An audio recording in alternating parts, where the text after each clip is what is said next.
Wabaddewo akavuyo mu kabuga k'e Muhoro Town Council ekibali obubokisi bw'obulombe buleetiddwa nga busaanukule nga tebunnagabibwa mu bifo gye balondera. Godfrey Nangoza avuganyiza ku kadi ya NRM ategeezezza nti bokisi z'obululu zireetiddwa ku poliisi ey'e Muhoro yasanze si lubi zikutuddwa nga bateebereza nti waliwo abazikutudde.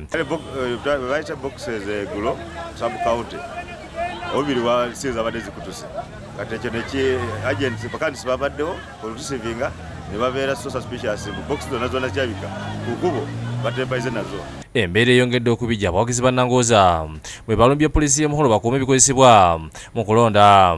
Nangoza alumiriza bavuganya era ssente wa Muhoro Town Council balijjuka ngolangola okuteekateeka okubba obululu.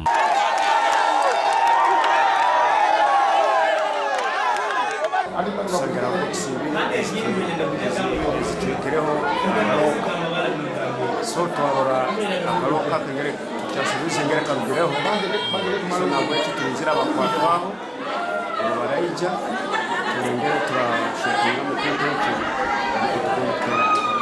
embeera enewaliriza akulira ebyokulonda ekibale Eric Gimeyo okusitukiramu okukakanya olutalo. Ono asinkanyiza abeesimbi omwategeereza nti bokisi 21 zonna zisooka okukebejjibwa nga tezinatwalibwa mu bifo gye balondera. The two contagious boxes there, we can have them here, we look at the materials and see the serial numbers because they are going to report book.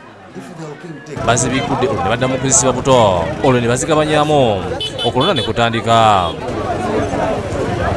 Yo okulonda emukono kutambudde bulungi ebikozesebwa bigabiddwa mu budde wadde nga abalonzi tebakujjumbidde mu magombola ge tutuusemu kuliko mpunge ntenjero nina kisunga nga ntwogeddeko namu ku beesimbyewo okuli Kyegumbe Shabani atubuulidde byagenda okukolera abantu. Enteekateeka nnene nnyo eri eggombola yange ey'entenjero okusobola okuba ng'eva mu bibiri ebizibu byebaddemu okufuna ofiisi eri free ng'omuntu agyeyagaliramu ate era n'okulaba nti n'abantu batulugunyizibwa naddala ku nnyanja nga bwe tubadde. Ate empigi n'ebutambula kulonda kugeze bulungi wadde nga tekujumbidwa so nga n'ebifo ebimu tebirondeddwa olw'abeesibi by'okufa ate nga ebifaananyi byabwe tebisangiddwa ku bululu. Bukedde TV etuuse ku bifo ebironderwamu okuli Church Center, Mpigi Umeya, Mawomve wamu ne Butambala era ng'abantu babadde balubatu ddala. Baddewo entalo nnyingi ku Town Council.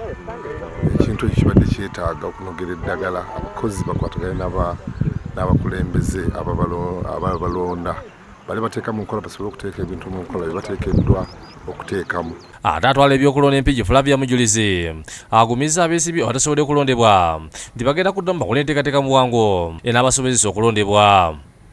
Omuntu bw'afa neddala nga bw'aba abadde candidate ng'ali flag bearer nga tetunaba kulonda. Okulonda tuba tukusazaamu ne tuddamu pate n'efuddamu n'enoonya omuntu omulala ne mutusindikira ne tuddamu ne tubawandiika ne baddamu ne balonda.